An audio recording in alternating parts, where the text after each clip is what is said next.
Mientras gran parte del mundo se levanta contra la ideología de género, sus promotores tienden a responder que la ideología de género en verdad no existe. ¿Existe o no existe la ideología de género? Podemos definir la ideología de género de una manera muy sencilla. La ideología de género es, en una palabra, un conjunto de ideas anticientíficas que con propósitos políticos autoritarios desarraigan de la sexualidad humana su naturaleza y la explican exclusivamente a partir de la cultura.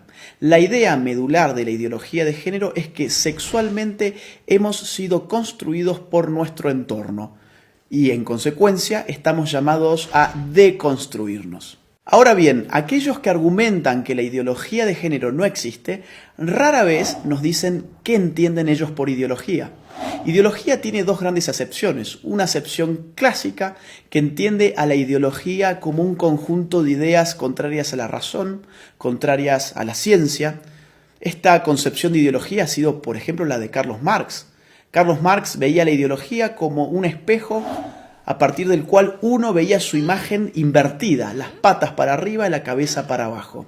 Otra acepción de ideología la brinda hoy en día la ciencia política, que entiende por ideología un conjunto de ideas que, al margen de su veracidad o de su error, sirven para movilizar grupos sociales y políticos específicos. ¿La ideología de género existe o no existe entonces? Tanto si tomamos la primera acepción como la segunda acepción de ideología, la ideología de género es efectivamente una ideología. No solamente porque se opone a la ciencia biológica, a la anatomía, a la fisiología, a la psicobiología, a la genética, a la embriología, a las neurociencias, sino porque además ese conjunto de ideas mistificadoras y falsas sirven para catalizar la movilización política de dos grupos específicos, las feministas más radicales por un lado y los movimientos LGBT por el otro. Ahora bien, el problema con la ideología de género no es simplemente que sea una ideología, no es simplemente que sea anticientífica. El problema con la ideología de género es que representa un grave ataque a nuestras libertades individuales. La ideología de género no se puede sostener de no ser por el concurso del Estado. No hay ideología de género sin estatismo. Mírese cualquier país de Occidente que esté aplicando políticas de género y lo que va a ver es un Estado en constante expansión a expensas de la libertad individual de sus ciudadanos. Pongamos esto con un ejemplo claro. Supongamos que Juan se autopercibe como Superman. Él tiene toda la libertad y todo el derecho del mundo de autopercibirse como él quiera hacerlo. Supongamos que Juan, que ahora se autopercibe como Superman, nos dice que se va a arrojar desde un rascacielos.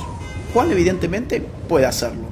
Lo que no tiene derecho Juan es formar un lobby de personas que se autoperciben como superhéroes y obligarnos a nosotros los ciudadanos a que los percibamos como ellos se autoperciben y mucho menos obligarnos a financiarles sus capas de superhéroes, a financiarles sus tratamientos para convertir su cuerpo en el cuerpo de superhéroes y mucho menos meterse en la conciencia de nuestros hijos y educarlos a través de un sistema adoctrinante en que ellos también pueden ser como Juan el superhéroe.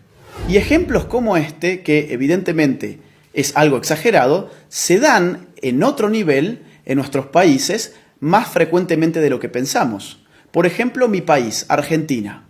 Un señor llamado Sergio cumple sus 60 años. Ocurre que en la Argentina las mujeres se jubilan con 60 años y los hombres con 65. Sergio, muy perezoso, dice: no quiero ir a trabajar más y tengo un estado que me dice que la sexualidad depende de mi autopercepción, que yo soy sexualmente aquello que yo defino ser, no solamente para mí mismo, sino para los demás. ¿Qué hizo entonces Sergio? Fue al Estado, se cambió su sexo frente al Estado, estafó al pueblo argentino porque ahora se jubiló 5 años antes.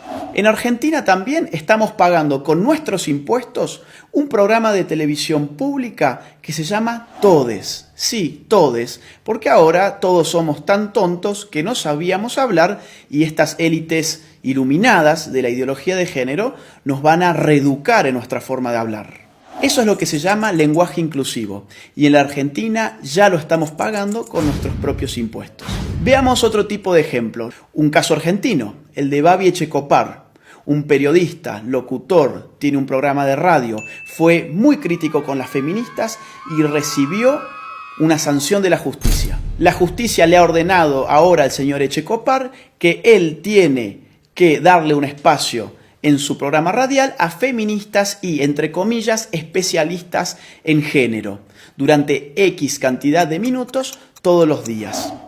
Babi Echecopar y todo su equipo tienen terminantemente prohibido refutar a las feministas y a los especialistas de género antes, durante y después de su participación. En Europa, por supuesto, esto adquiere ribetes más radicales. Veamos el caso de Suecia. El partido de izquierda recientemente propuso una ley para obligar a los hombres a orinar de sentados en los baños públicos. Consideremos también el caso de Hazte Oír, la ONG española que en marzo del 2017 lanzó a las calles un autobús anaranjado que decía: los niños tienen pene, las niñas tienen vulva, que no te engañen. De inmediato, un juez emitió una orden para inmovilizar el autobús, afectando la libertad de circulación y de expresión de Hazte Oír, bajo la presuposición de que decir semejante cosa era un crimen de odio. Después de todo, según la ideología de género, existen niñas con pene y niños con vagina. En febrero de 2019, el gobierno socialista español terminó retirándole a Hazte Oír su utilidad pública precisamente por criticar el dogma de género. Mientras tanto, en el País Vasco se ha pedido la prohibición del fútbol como deporte en los colegios porque se dice que territorializa con criterios de género el espacio recreativo. ¿Tanto se mete el Estado en tu vida bajo la hegemonía de la ideología de género que, por ejemplo, tomemos el caso canadiense? Allí, un proyecto de ley pretende penalizar a aquellos que utilicen pronombres de género equivocados. ¿Y esto qué significa? Por ejemplo, yo, llamándome Agustín, si en Canadá digo que en verdad soy Agustina y me autopercibo como una mujer, y un canadiense se confunde y me trata a mí como él en vez de ella, yo podría judicializarlo y él podría terminar hasta 6 meses preso por no aplicar el pronombre de género correcto respecto de mi nueva identidad de género. Pensemos, si no, en otro reciente caso de la Argentina. Florencia de la B, un travesti muy famoso de mi país, recientemente en la ciudad de Carlos Paz, ganó el premio a la actriz del año. A un locutor cordobés se le cruzó por la cabeza criticar esa premiación alegando que el premio a la actriz del año correspondía a una mujer. Hoy ese locutor está enfrentando un proceso judicial y ha sido ya castigado por instituciones estatales por expresar su opinión al respecto. Los ejemplos abundan y llevaría horas enunciarlos todos. Lo bueno es que en América Latina tenemos todavía la posibilidad de levantarnos. Todavía estamos a tiempo para decirle no a la ideología de género, sí a la vida, sí a la familia, sí a la libertad. La ideología de género ofrece liberación, pero uno da vuelta a la página y se encuentra en todos los casos con una nueva prohibición. Se encuentra con un Estado avasallando los derechos individuales de sus ciudadanos, aumentándole los impuestos, diciéndoles qué pensar, qué no pensar, cómo hablar y cómo no hablar. Nadie que defienda verdaderamente la libertad individual puede estar en favor de una ideología que no solamente amplifica las dimensiones del Estado, sino que se mete con lo más íntimo del ser humano, con su conciencia. Por eso es imprescindible, ahora más que nunca, y aprovechando la pluralidad de fuentes que la red nos ofrece, salir finalmente de la ignorancia, contrastar las informaciones para poder tener una opinión verdaderamente propia y libre. Soy Agustín Laje para Los Ignorantes. Gracias por ver este video, te invitamos a compartirlo y a seguir a Los Ignorantes en sus redes sociales.